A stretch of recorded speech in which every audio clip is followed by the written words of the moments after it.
Red Bull Perspective was initially put together as a way of experiencing what it would be like to go on a skate trip with 4 of the most elite skateboarders in the world. The dudes skating were Sheckler, Tori, Zared, and Desenzo, and obviously they're arguably 4 of the best skateboarders out there right now.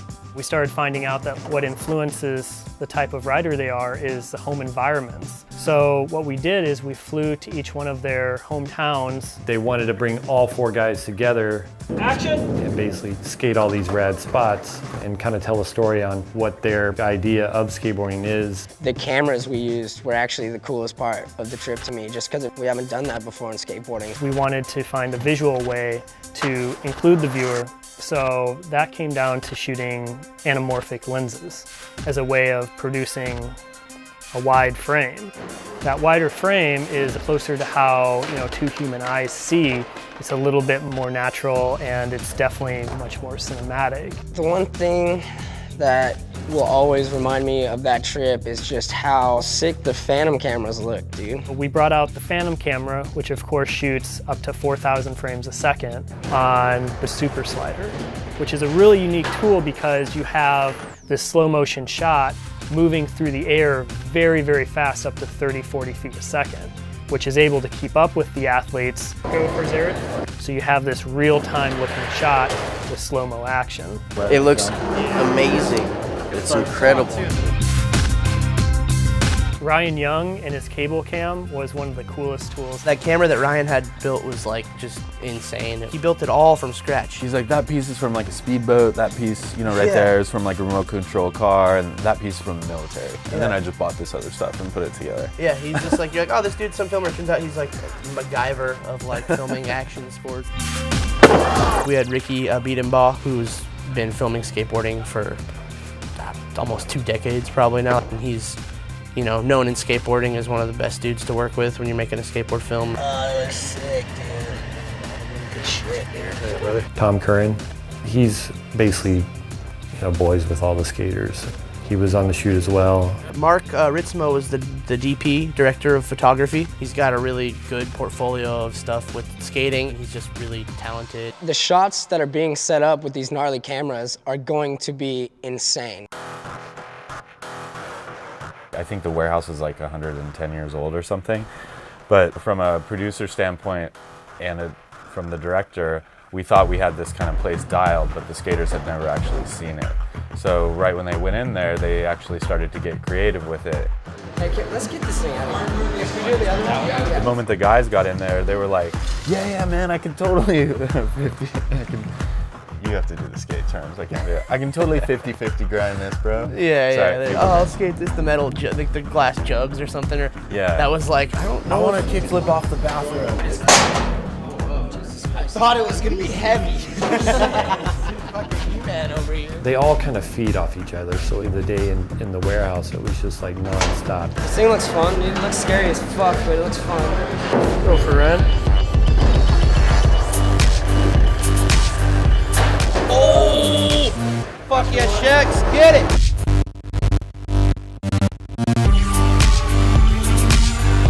That looks fun. I'll boost out of that. Why the fuck is that happening? Damn, dude, he had it, man. Seeing the camera like whizzing around, I'm like, okay, I need to focus on what I'm doing, because then when I'm coming down, I'm not paying attention to the board, I'm gonna land on it weird. I thought there was a wire.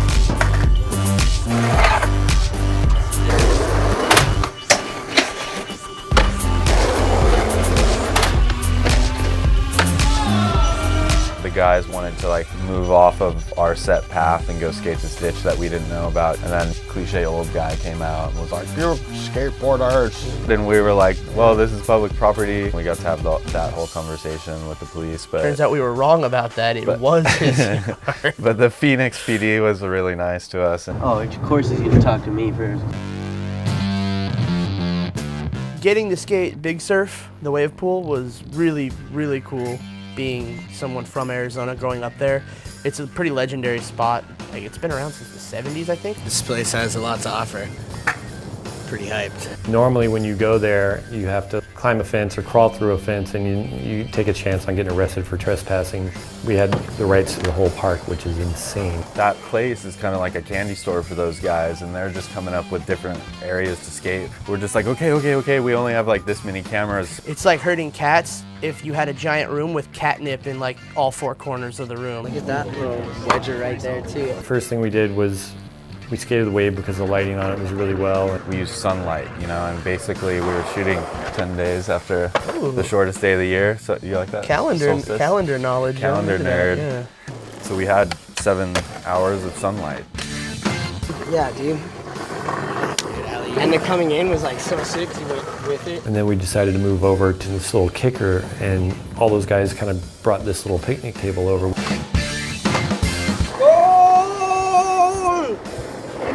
All right, it works. Those dudes took advantage of the entire place. It took some serious communication to figure out what we were skating and when, but all said and done, it worked out great because all the spots, these dudes killed it. I'm gonna go skate this right now. Just a second. Oh my gosh. That's the new saying. Just 10 seconds. Skateboarders really don't have patience. It's like if they're trying something, they want to get it done. This crew that we had was like, 30 or 40 people with camera units that take several people to monitor. So when the guys start warming up, they expect us, to be ready to shoot them. And a lot of times these machines have to, they take a little bit to be reset. No, wait.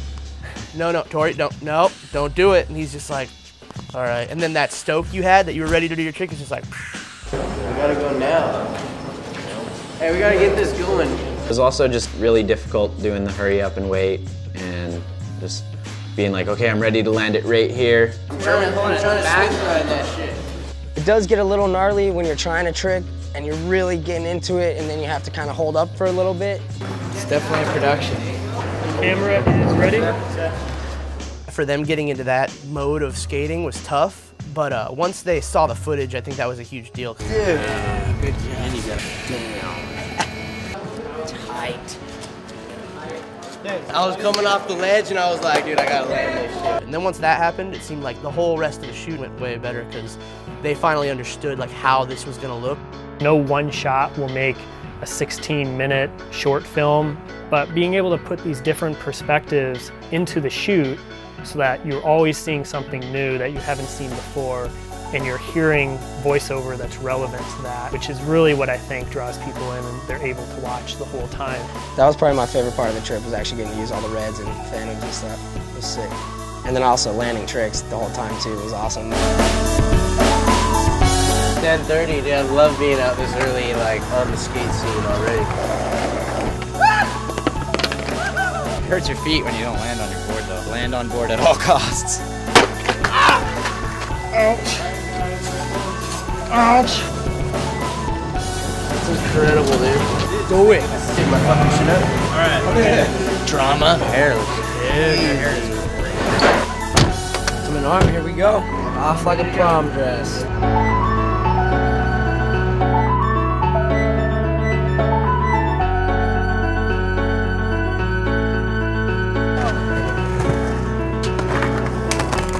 Got one more in you?